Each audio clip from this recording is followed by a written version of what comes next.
since I don't have a class to teach, but I figured I would go ahead and do a kind of a quick video about some of the conversations surrounding gender and divine masculine and divine feminine with regards to literature and history and how it relates to some of the writing I've done. I think it's important to clarify, at least from my vantage point. Some of the videos that I have posted on YouTube do discuss that. But I think some of the classic gender identity associations that are in pop culture and that are in generic conversations in day-to-day life don't necessarily sync up to the complexity of what I'm referencing. So I want to spend just a couple minutes clarifying, and I decided to pick a passage from Toni Morrison's The Bluest Eye. It's, I think, a really good jumping off point for the conversation that I want to have about why gender matters,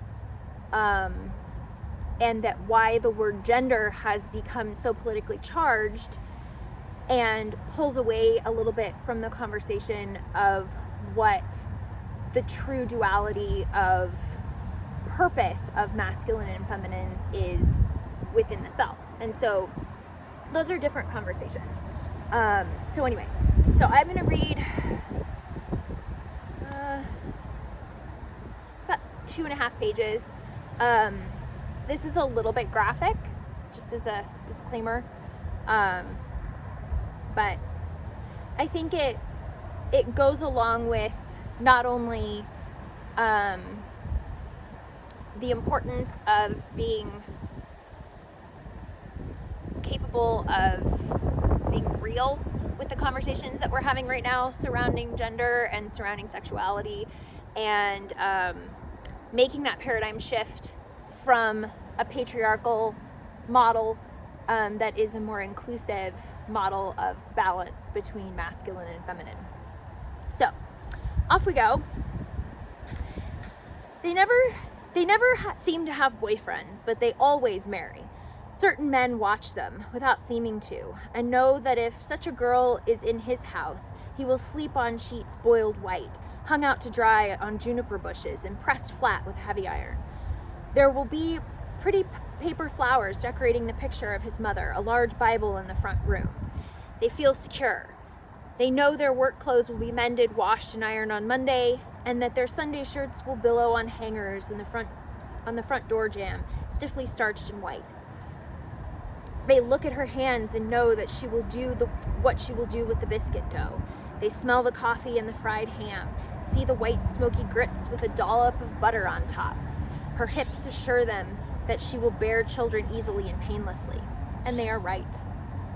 What they do not know is that this plain brown girl will build her nest stick by stick, make it her own inviolable world, and stand guard over its every plant, weed, and doily, even against him.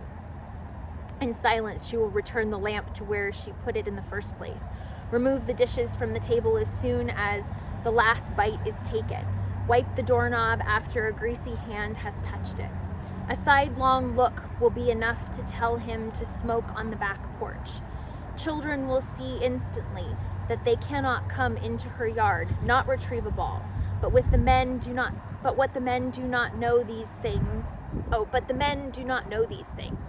nor do they know that she will give him her body sparingly and partially. He must enter her surreptitiously, lifting her hem of her nightgown only to her navel. He must rest his weight on his elbows when they make love, ostensibly to avoid hurting her breasts, but actually to keep her from having to touch or feel him, or too much of him. While he moves inside her, she will wonder why they didn't put the necessary but private parts of the body in some more convenient place, like the armpit, for example, or the palm of the hand, some place one could get to easily and quickly without undressing. She stiffens when she feels one of her paper curlers coming undone from the activity of love. Imprints in her mind which one it is that is coming loose, so that she can quickly secure it once he is through. She hopes he will not sweat, the damp may get into her hair, and that she will remain dry between her legs. She hates the glucking sound they make when she is moist. When she senses some spasm about to grip him, she will make rapid movements with her hips, press her fingernails into his back, suck in her breath, and pretend she is having an orgasm. She might wonder again, for the 600th time, what it would be like to have that feeling while her husband's penis is inside her. The closest thing to it was that time when she was walking down the street and her napkin slipped free from her sanitary belt. It moved gently between her legs as she walked, gently, ever so gently, and then a slight and distinctly delicious sensation collected in her crotch. As the delight grew, she had to stop in the street, hold her thighs together to contain it. That must be what it is like, she thinks, but it never happens while he is inside her. When he withdraws, she pulls her nightgown down, slips out of the bed, and into the bathroom with relief. Occasionally, some living thing will engage her affections, a cat, perhaps, who will love her order, precision, and constancy, who will be as clean and quiet as she is. The cat will settle quietly on the windowsill and caress her with his eyes. She can hold him in her arms, letting his back paw struggle for footing on her breast and his forepaws cling to her shoulder. She can rub the smooth fur and feel the unresisting flesh underneath. Okay, so the entire purpose of reading that passage, particularly, I spent a little bit of time and looked through the book and decided I wanted to read that one specifically, not for the shock factor, though I assume some people would think that's probably why. It's not shocking, it's sex. Everybody has sex, it's just the way it is. But what I think is significant about the language Morrison uses here, and since there are so many contemporary issues flying around about Beloved, I thought it would be poignant to choose The Bluest Eye from Morrison. Her commentary on blackness, but also on womanhood, is pivotal in American literature in general, because of the realness with which she handles issues like sexuality and the realness of suppressed femininity. Now, this particular passage discusses what it's like for women, black, white, brown. I mean, race is almost as insignificant as the femininity. Now, that's potentially a controversial statement, but my point is that the femininity of womanhood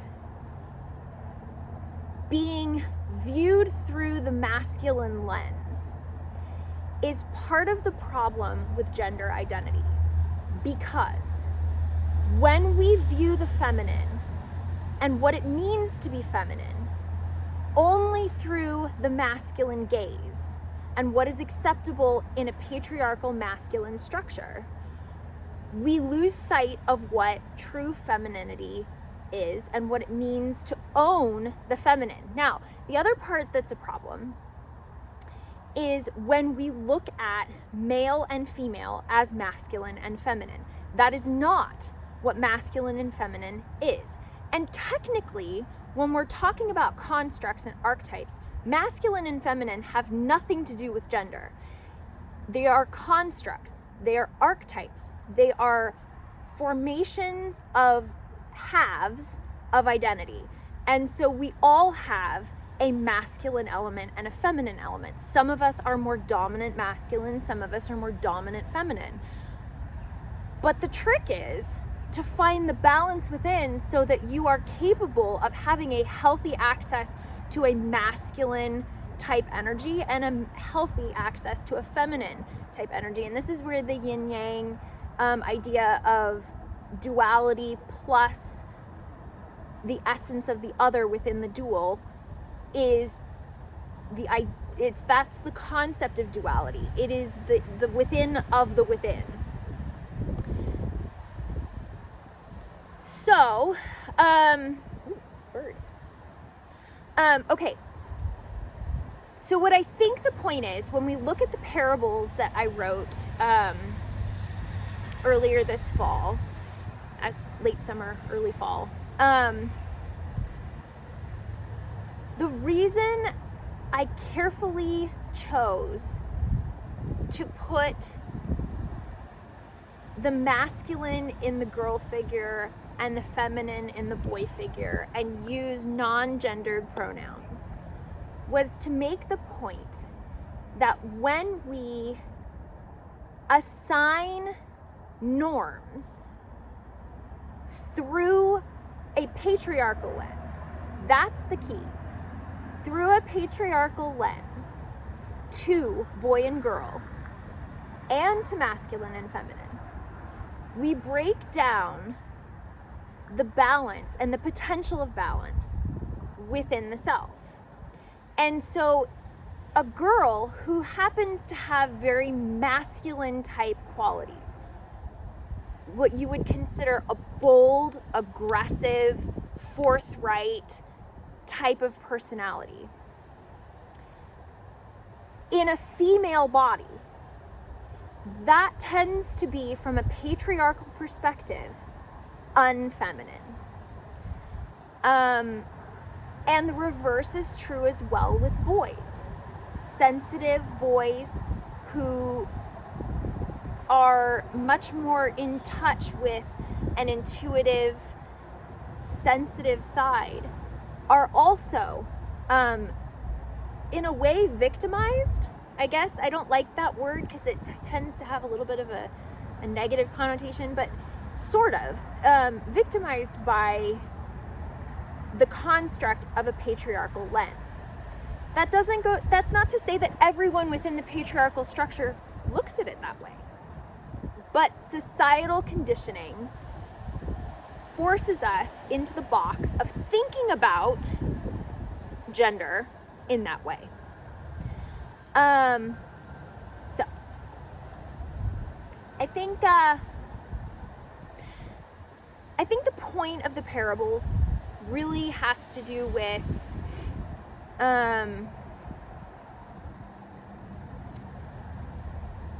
forcing the discomfort of looking at the powerful female and still embracing the feminine, and looking at the sensitive male, and I just use those words generically. You can insert other words there, other adjectives, but the point is, it's significant to wrestle with, why is it uncomfortable? And it's not just about how do you assign your gender, which gender do you prefer to associate with yourself and to accept as your identity. This is beyond that construct. What I'm talking about from a philosophical level and from a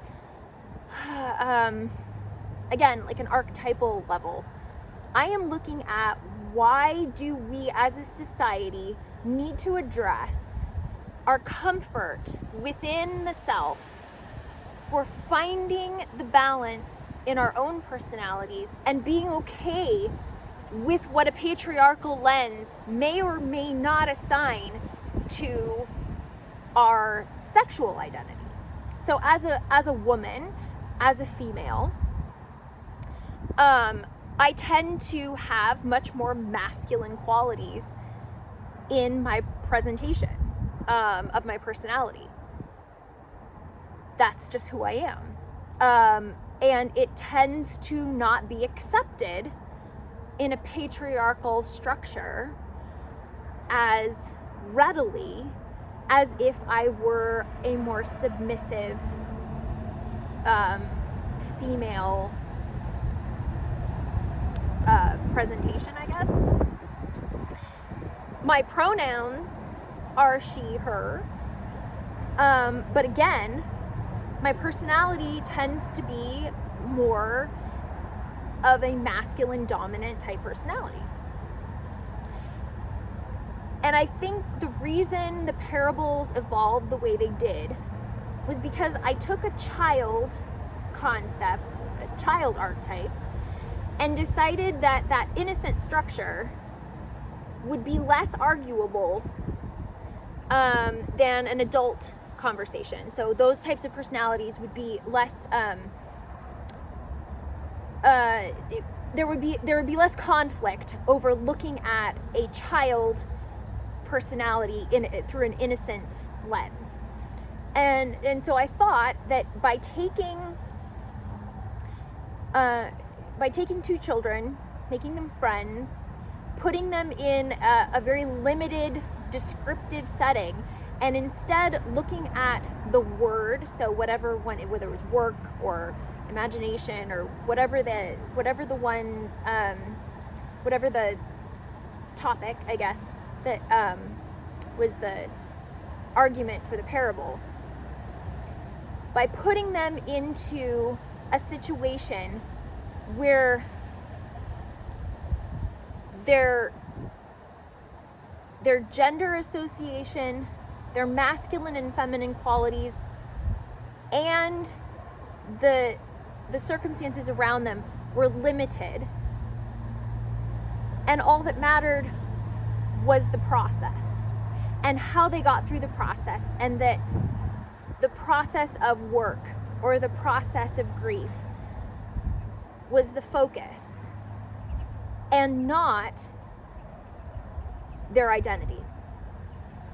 And the reason I thought that was significant is to demonstrate that there is a way to come together. There is a way to see otherness within the other without otherizing it, meaning that it is possible to work through your discomfort because of a common goal, and that the title of each parable is the common goal, essentially, and that in order to break down the paradigm and the construct that we live in that has become toxic and that really does not serve the places we're trying to go as humans, where we're trying to figure out new ways to do things, part of what happens is you have to be uncomfortable with facing what has been done to us, what we have done to each other, and how we associate the self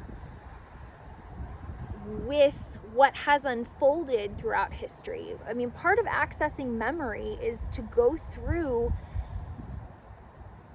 what has happened and decide if it's what we want to be.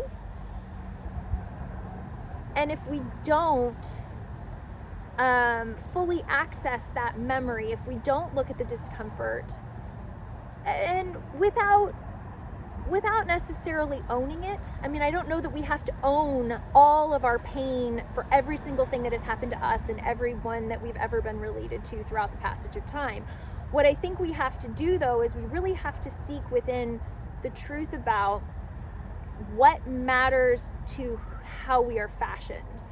And when society is so ingrained in how we label ourselves without thinking about those labels, that I think is the challenge of the parables. And a lot of people were uncomfortable with the way the parables were approached. And that's the point. The point is to look at, why should a woman be married to a man for decades and feel about sex like that?